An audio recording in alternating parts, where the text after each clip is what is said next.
ایک خوبصورت شہر کے وسط میں ایک میوزیم ہوا کرتا تھا جہاں ہزاروں لوگ روزانہ آتے تھے ایک مجسمے کو دیکھنے کے لیے، اس کی تعریف کے لیے، اس کو سمجھنے کے لیے کہ کیا آرٹسٹ نے کیا آرٹ کا کام کیا ہے، کیا بہترین کام کیا ہے۔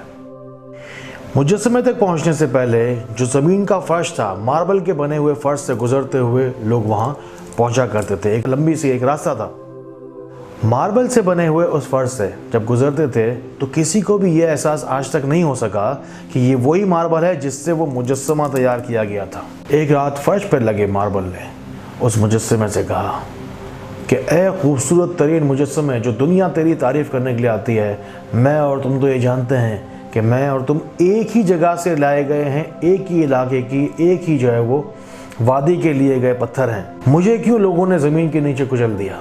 مجھے کیوں لوگ مجھ پر کیوں چلتے رہتے ہیں؟ تمہاری لوگ آگے تعریفیں کرتے ہیں، لوگ تمہارے آگے حسن کی جو ہے وہ مالا جپتے ہیں، لیکن ہمارے اوپر لوگ جو ہے وہ چلتے ہوئے آتے ہیں، ہمارے لوگ جوتوں سے کچلتے ہوئے ہمیں آتے ہیں۔ ایسا کیوں ہے؟ کیا وجہ ہے تمہیں بنانے والے نے، اوپر والے پروردگار نے اتنی زیادہ عزت دی اور ہمیں جو ہے وہ جوتوں کے نیچے روندنے کے لیے چھوڑ دیا؟ مجسمے نے جواب دیا کہ اگر مجھے کچھ بننا ہے، اگر مجھے کچھ کر گزرنا ہے تو مجھے اس درد کو برداشت کرنا آنا چاہیے تاکہ میں ایک نئی صورت اختیار کر سکوں۔ اگر مجھے کچھ بننا ہے تو مجھے درد کو سہنا ہوگا۔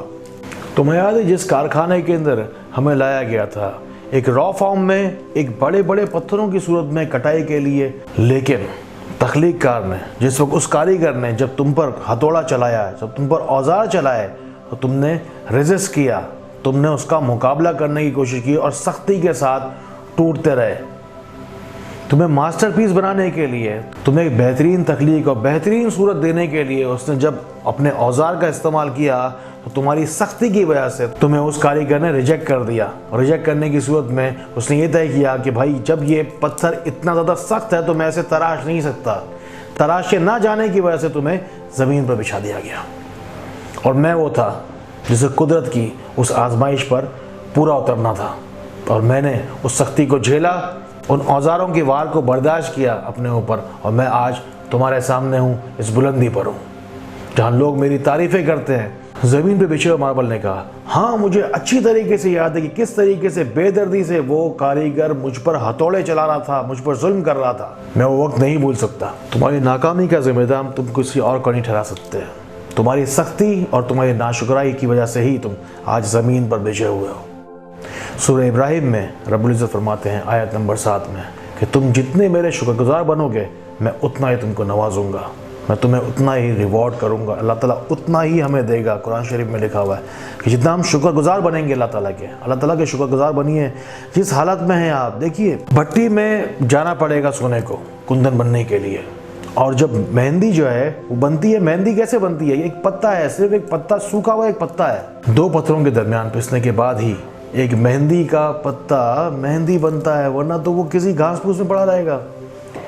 گندم جو ہے پسنے کے بعد، دو پتھروں کے بیچ میں پسنے کے بعد گندم آٹا بنتی ہے۔ آٹے کو روٹی بننے کے لیے توے کے اوپر آتش کا، اس کا آگ کا سامنا کرنا آنا چاہیے۔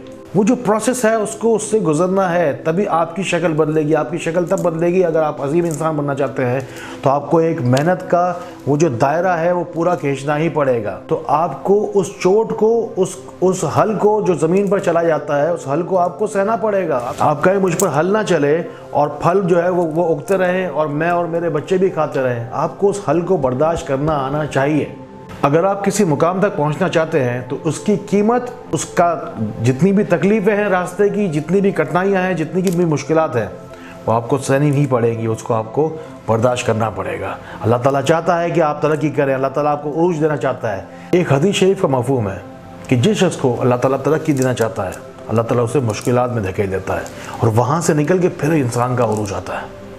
اگر آپ مشکلات کے اندھیروں میں گھرے ہوئے ہیں اور سکون کی اور آسانیوں کی روشنی میں جانا چاہتے ہیں تو یہ جو مشکل کا وقت ہے اسے اچھی طریقے سے گزاریے، اللہ تعالیٰ کے شکر گزار بندے بنیے کسی طریقے سے، اور اچھے وقت کا انتظار کریں، اچھی وقت کی کوشش کیجئے، جستجو کیجئے، اس کے لیے محنت کیجئے۔